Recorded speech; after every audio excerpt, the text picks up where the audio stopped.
واستكمالا لليوم الكروي الجميل، فامبارح الاهلي اتعادل مع سيراميكا وكيلوباترا في الفتره الحاسمه للدوري، وشفنا البيان والكلام بتاعت اللعيبه تحدت على رجوع الدوري، واللعيبه قدمت هو نفس المنظر اللعيبه بتقدمه، مفيش حاجه توحد ربنا اللعيبه قدمتها جديده، نفس الاداء اللي هم بيعملوه من اول الموسم لحد دلوقتي هو ما فيش اختلاف ب 2 جنيه يقول ان التركيز اللي كانوا فيه بنشوف، واللعيبه اتعهدت وتكاتفت على رجوع الدوري والمستحقات هترجع والكلام ده كله، مفيش اي حاجه.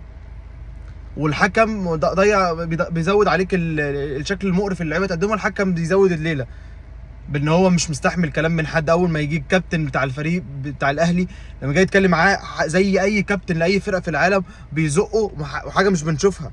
يعني احنا نعرف دايما الحكم لا انت تلمسه ولا هو يلمسك عشان خاطر تبقى العلاقه ما فيهاش تطاول، لكن لا، هو بيزق اللعيب بتاعنا وعادي وعدت.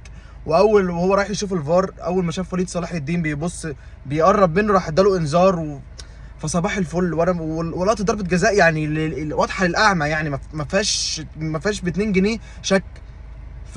فعادي تعدي، لكن انت ادائك وحش. وناس تيجي تقول لك طب ما عادي، يعني احنا كنا كده وحشين، طب ماشي ما ابقى وحش واكسب عادي، انا عايز اخد 3 نقط عشان المنافسه. لكن هو الزمالك فرق عنك ب5 نقط، والفتره الجايه الواحد ولا عارف يدعم بالشكل اللي هو بيشوفه ده، ويقول مستنيين فوز من اللعيبه ودوري. فانا مش مستني اي حاجه، جيت دوري فهو ده خير وبركه، ما جاش هو ده ده اللي اغلب الناس متوقعاه.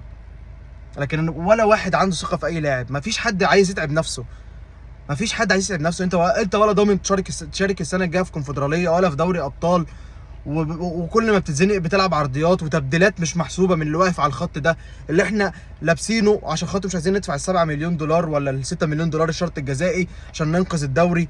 فكله مكمل بعضه. انت حتى السنه الجايه مش ضامن كونفدراليه باللي بيحصل وباللي بنشوفه بقرارات غريبه. فانت مروان عطيه احسن واحد عندك بتقوم مطلعه، يعني مع احترامي ان انت عايز تهاجم، بس انت برضه محتاج حد يقطع لك كوره، ومحتاج حد يعرف يبصيلك لما تقطع الكوره، فبتقوم ساحب احسن واحد عندك. فتبديلات مش مفهومه. وزيد زي عبيد اللي موجود في الملعب زي اللي بره الملعب، وزيزو هو بن شرقي هو امام هو تريزيجيه، كلهم بيقدموا نفس المنتج، مفيش حد بيقدم حاجه.